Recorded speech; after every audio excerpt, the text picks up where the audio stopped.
This way, the old lady would be out on the street. I couldn't just ignore it. Without hesitation, I took out the sample cup noodles left in my backpack.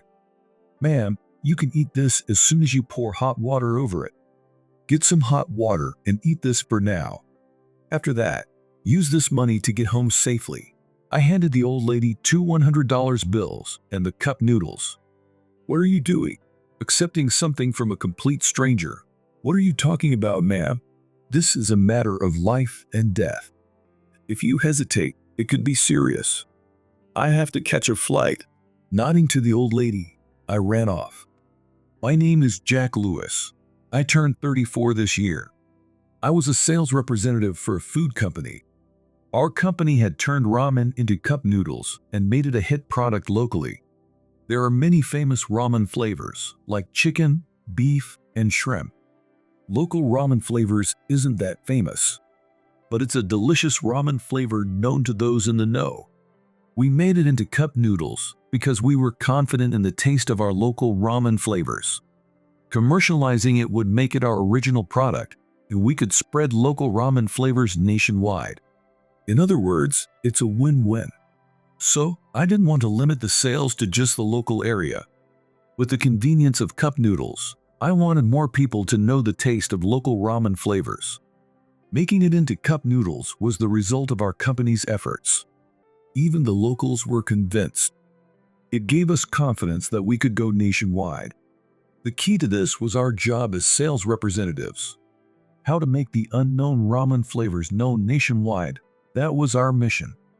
We divided up the country and started traveling. I was assigned to the East Coast. Particularly, New York was considered an important place. If we could establish ourselves in New York, we could gain momentum. I had to travel all over the East Coast, but I chose New York as my first target. Of course, I wasn't traveling alone. I had my reliable partner, Jessica, by my side. Jessica shared my opinion. First, we decided to pitch our products to department stores in New York. We would be grateful if they placed even a few items in their stores. We had the stock delivered to our hotel. We then divided it into smaller portions, packed them into backpacks, and set out to negotiate directly, just the two of us, Jessica and I.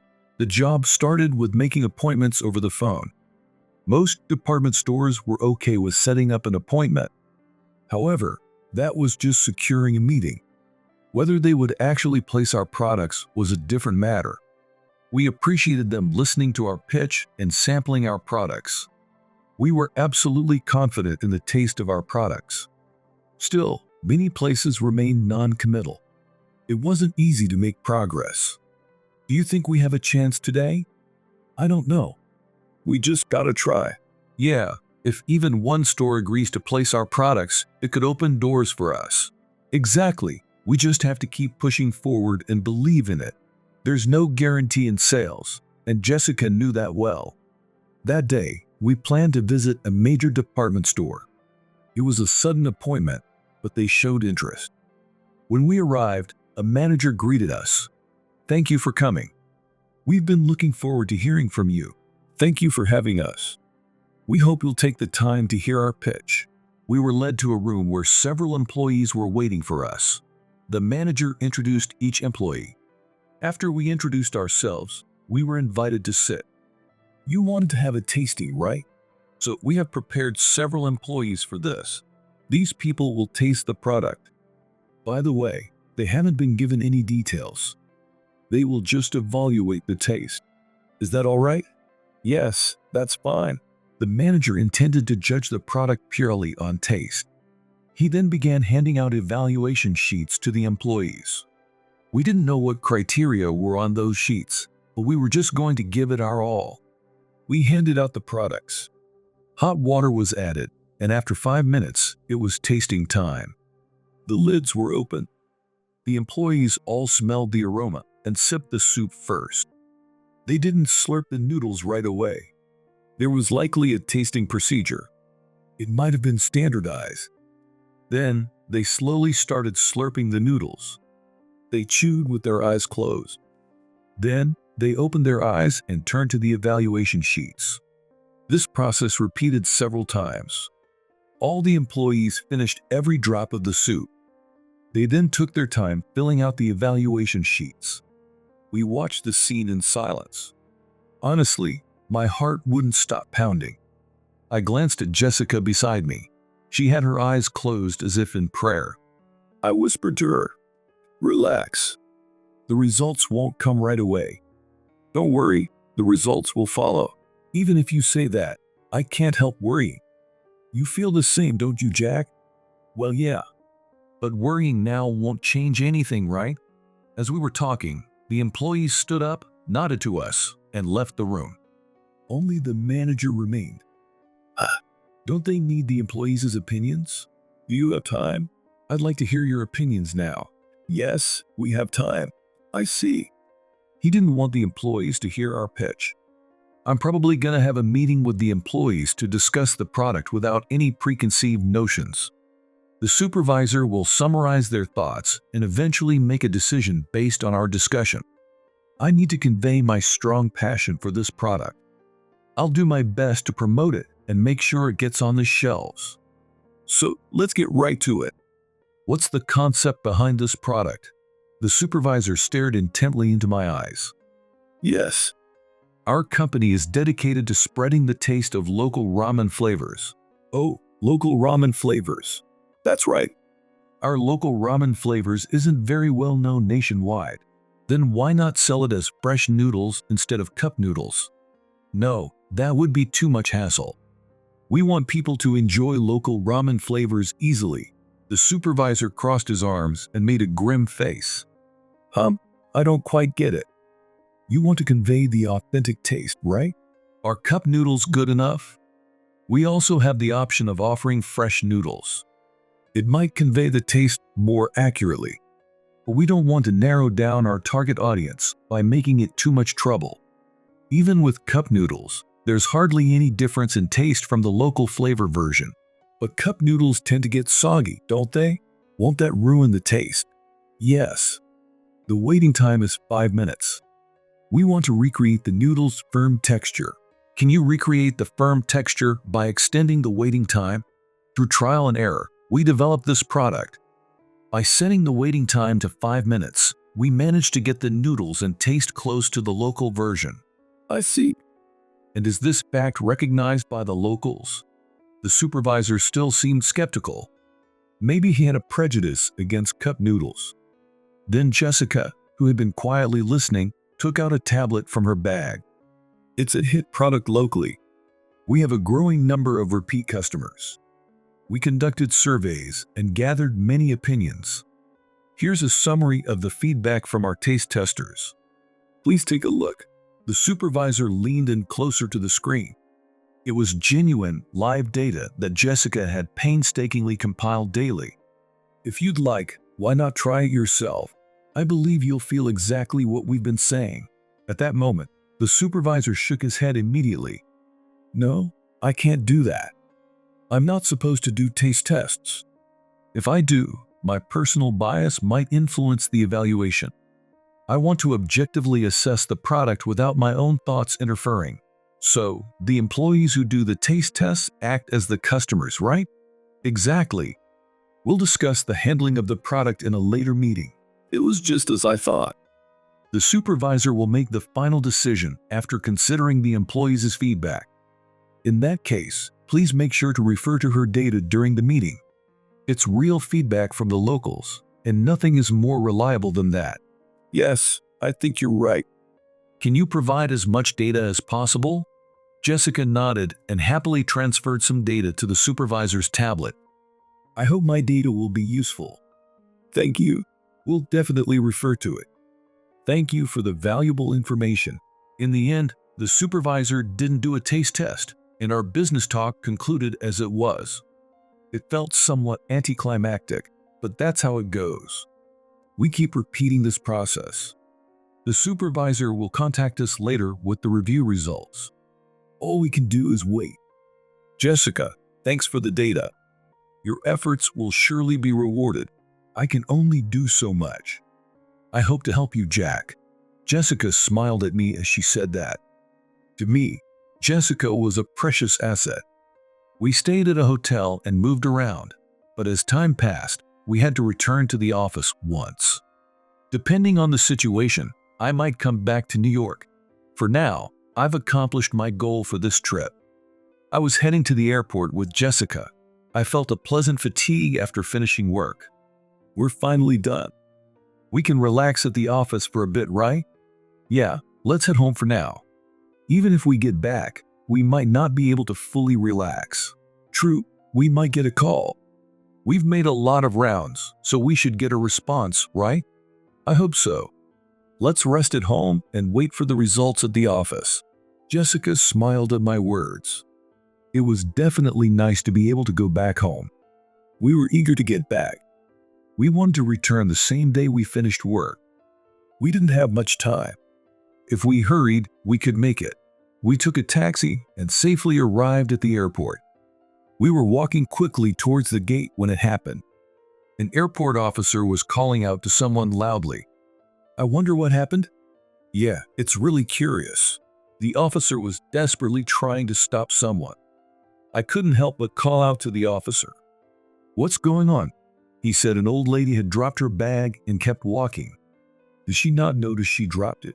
Did she not hear the officer calling out? The officer couldn't leave his post. I quickly asked which old lady he was talking about. He pointed in the direction of the old lady who was walking unsteadily. Jessica, go ahead without me. I'll deliver the bag to her. What? You'll miss the flight. It's okay. I'll dash and deliver it. I'll definitely catch up later. All right. Don't be late. I took the bag from the officer and dashed after the old lady. She was walking unsteadily, so I caught up with her in about 10 seconds. Ma'am, you dropped this from your shoulder. She turned around surprised. Then she touched her shoulder as if realizing something. Oh, my bag is gone. Right. The officer was calling out to you. Really? I didn't notice at all. Thank you. It wouldn't have mattered if it was lost, though. She suddenly started saying strange things. Wasn't her bag important? There should be important things in it. Puzzled, I asked her, your wallet and other things were in there, right? Then she suddenly started crying. I lost my wallet. What? Apparently, she had lost her wallet somewhere on her trip. She had searched desperately, but couldn't find it, leaving her penniless on her trip. She had prepaid for her hotel stay, and her airline ticket was still in her bag. She could board the plane and get back, but she said she hadn't eaten anything all day. Why haven't you eaten? I planned to eat out after breakfast at the hotel. I was supposed to spend today sightseeing and stay there until tonight, then fly back. So you couldn't eat because you had no money? I couldn't go sightseeing today. I spent the whole day walking around looking for my wallet. Actually, I didn't have much of an appetite last night either, so I didn't eat much.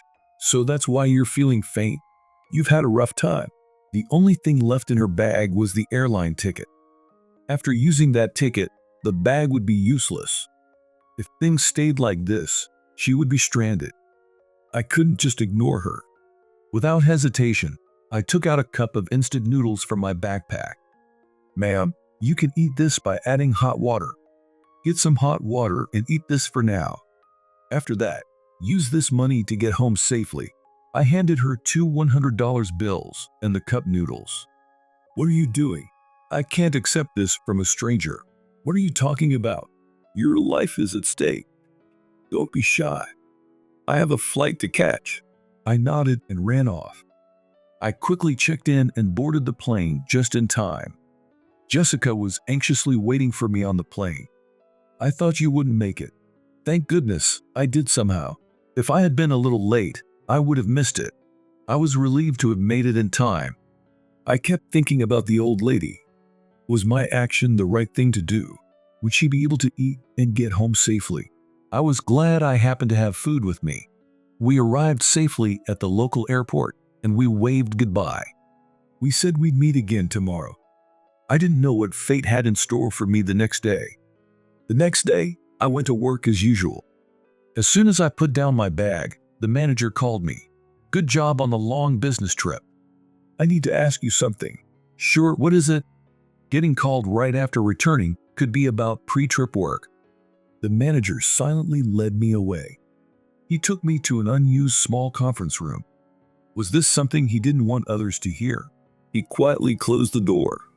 So, what do you want to talk about? The manager looked down for a while, then began to speak.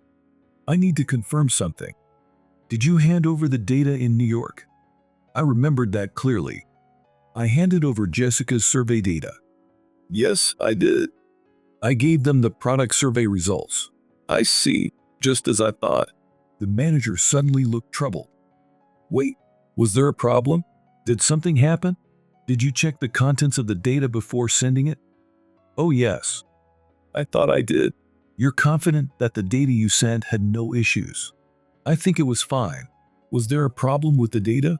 I only sent data that was non-sensitive. But then, the manager's next words made my heart sink. We got a call from the client yesterday. There was something in the data that shouldn't have been shown. What was it? The data on how we manufacture our noodles. That's a company secret. It absolutely can't be leaked. It was included in the data you sent. What? I couldn't believe it. My face turned pale. If it was such sensitive data, I should have noticed it right away. I only sent the survey responses. Looking back, Jessica was the one who sent the final data. I needed to check with her too. Then, the manager said something unbelievable. I'm sorry, but you'll have to take responsibility for this. What do you mean? You'll have to resign. There's no other way for you to take responsibility. I'm getting fired? The company will see no other option but to terminate your employment. You'll likely hear about it soon. Start getting your affairs in order. With that, the manager left the room alone. I stood there, unable to move. Is this really happening? After coming back, I was suddenly notified of my termination. I was the only one called in. Had Jessica been called too? I wanted to check on Jessica. I returned and saw Jessica at her desk, already working. Now that I think about it, I was the one who handed over the business card. Jessica wasn't held responsible. I decided to keep this from Jessica. It's better if it's seen as my mistake. But I was curious about the data I sent. I needed to check it myself. So I casually spoke to Jessica. Jessica, great job until yesterday. I need to confirm something with you. Oh hey Jack. Good job. What do you need to check? Can you show me the data we submitted to the department store manager again? Sure, but why? Jessica asked curiously. Just want to confirm something. All right. I'll tell you the folder name, so you can pull it up on your computer. No, I need to see exactly what was sent to the manager. Got it. I'll cut out that part and send it to your computer. I opened my computer and waited. Jessica quickly sent me the data via email. I opened the email and scrutinized the data. It was strange. There was no data about noodle manufacturing. So why was there an issue? It could very well be a mistake. If it's a mistake, I wouldn't get fired. Getting fired over a mistake is a bad joke. To uncover the truth, I quickly called the department store manager. Fortunately, the manager was at the office, and the receptionist forwarded my call. Manager, it's been a while. Thank you for all your help the other day. How have things progressed since our discussion? The manager was silent for a while. Then he started talking about something unrelated. Thank you for the data. We used it as a reference in our meeting. However, some confidential information from your company was included. We weren't sure how to handle it, so we contacted your company. This might cause some trouble for you. The manager spoke apologetically. I wanted to discuss that too. About that, could you please send the data back to me? I want to see what was sent with my own eyes. All right. Shall I send it back in reply? No, that would be a problem. Please send it to my personal email. I gave him my email address. While on the phone, the data was sent to my computer. I was shocked. It wasn't our data. Somehow, data from another company was sent. It indeed contained the noodle manufacturing process. I shouldn't have seen this. I immediately deleted the data. Everything became clear. The manager had mixed up the data. He had mistaken our data for another company's. Manager, this isn't it. This is data from another company. I've deleted it now. This is serious. You can't send this data to a rival company. Be careful. What? Did I mix up the data? That's a big problem. The manager quickly sent the data again. This time, it was the data we provided. Yes, this is the data. There shouldn't have been any issues with it, right? Yes, this data is fine. I apologize for the grave mistake. I could almost see the manager's panic. Without missing a beat, I made a request. Actually, I'm about to get fired because of this mix-up. Could you urgently call my company and explain the mistake? The manager's response was astonishing. If I do that, I'll be the one facing consequences. Please forgive me. What? I'm getting fired over this. I'm sorry. The manager hung up the phone. What? Isn't that unfair? Unless the manager admits his mistake, I'm getting fired. Could this really be happening? The manager will likely avoid any future contact with my company. This issue will come up during negotiations. He'll try to avoid any traceable actions. The manager can play dumb. By doing so, he'll protect himself. In other words, I'll be the scapegoat. This shouldn't be allowed. I have to prove my innocence myself. But how? I felt utterly hopeless. What should I do? My only support was Jessica, but I couldn't tell Jessica about this. I can't drag her into this. She's in the same position as me. Jessica could end up getting fired too. I was frustrated and helpless, waiting for the inevitable. Eventually, I was put on suspension. I was at home, waiting for the termination notice. Jessica was shocked that I had been suspended. Without understanding why her partner was banned from work, she couldn't take it and visited my house. Jack, are you there? I couldn't ignore Jessica after she had come all the way to see me. When I opened the door, Jessica was standing there with tears in her eyes. What happened? I messed up a bit. What did you do? It's okay. It's not a big deal. Sorry for making you worry. I'll be back soon. Even though there was no way I could promise that, I had no choice but to say it. I let Jessica in, and we sat facing each other. What's going to happen to me? I can't work for a while.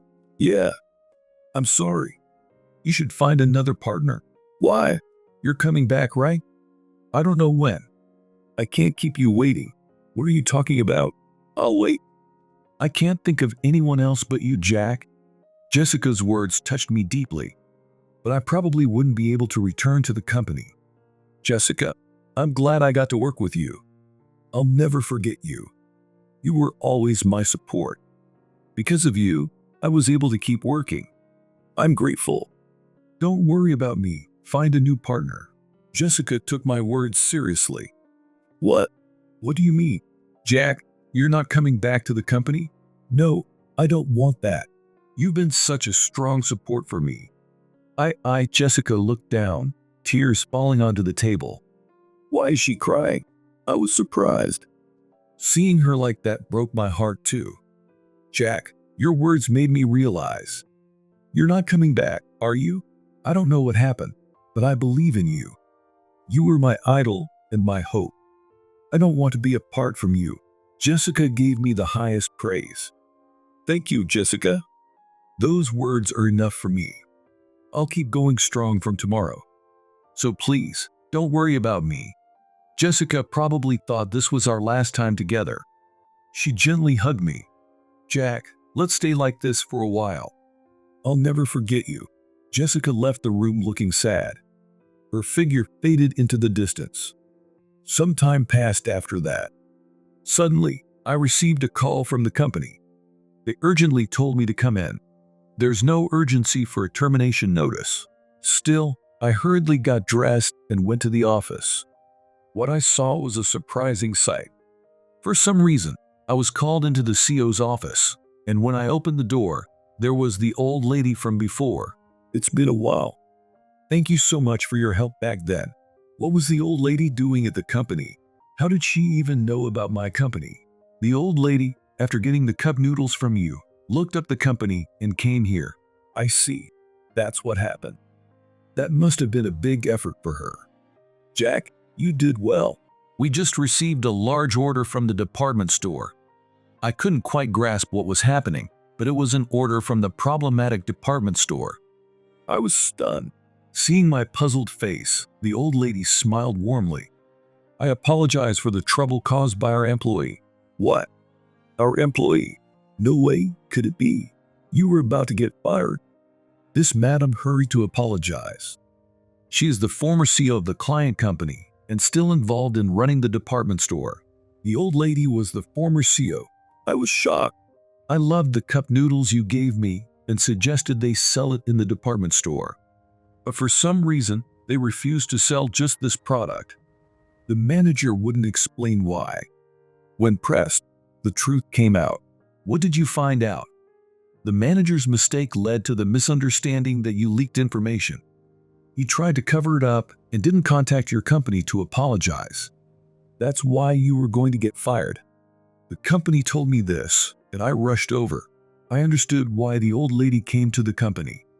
She rushed to save me. Ma'am, thank you. I thought the misunderstanding would never be cleared up. I was mentally prepared to be fired. I'm so happy my preparation was in vain. It's all thanks to you. The manager has been demoted. From now on, you can talk to the new manager. The CEO then nodded to me. I've wronged you. Sir, please raise your head. We could have checked if you leaked information ourselves.